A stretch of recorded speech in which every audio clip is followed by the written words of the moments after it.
Manipis ang pasensya ng SMB sa Onready, Terence Romeo.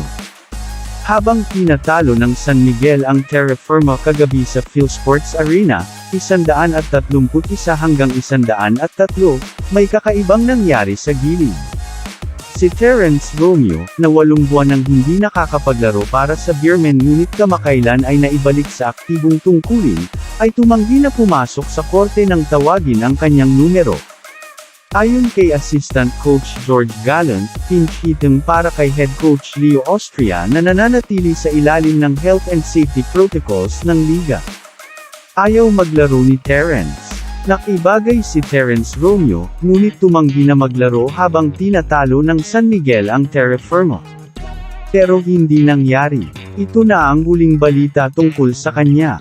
Si Terence Romeo ay hindi pa nakakapanood ng aksyon para sa San Miguel ngayong PBA season matapos makarecover mula sa back injury. Ang season debut ni Terence Romeo ay kailangang maghintay matapos siyang tumanggi na maglaro para sa San Miguel sa 28 puntos nitong pagkatalo kay Terra Firma sa PBA Commissioner's Cup noong Miyerkules. Ika-23 ng Nobyembre, na-activate matapos ma-out ng halos 6 na buwan dahil sa isang pinsala sa likod. Si Romeo ay nababagay sa unang pagkakataon ngunit hindi nakakita ng aksyon sa tag-ibang na affair. Ayaw maglaro ni Terence. "I wanted him to go inside at least to fill the game, but he said maybe next game," said Beermen assistant coach George Gallant, who called the shots in lieu of sideline head coach Leo Austria.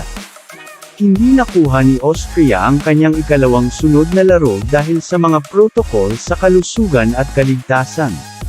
"Pinipilit ko siyang pumasok pero ayaw niya talaga," dagdag ni Gallant. Huling naglaro si Romeo para sa San Miguel noong Marso nang makaranas sila ng quarter-final exit sa kamay ng Meralco sa Governors' Cup noong nakaraang season. Pagkatapos ay hindi siya pinalabas ng walang katiyakan noong Hunyo dahil sa kanyang pinsala sa likod at hindi naglaro ng isang laro ngayong season. Gayunpaman, halos hindi na kailangan ng Beermen si Romeo sa kanilang pagkatalo sa Jeep nang makalayo sila sa unang kalahati sa likod ng mainit na pagbaril kay Jericho Cruz patungo sa 131 hanggang 103 panalo. Nagtapos si Cruz sa isang conference high na 25 puntos na binuo sa isang perpektong 6 na off-6 clip mula sa kabila ng arco. Bagamat siya ay umunlad sa opensiba mula nang ma-sideline si Romeo, sinabi ni Cruz na hindi na siya makapaghintay na makihalubilo muli sa korte sa maningning na gwardya. "I'm happy that Terence is back kasi si Terence.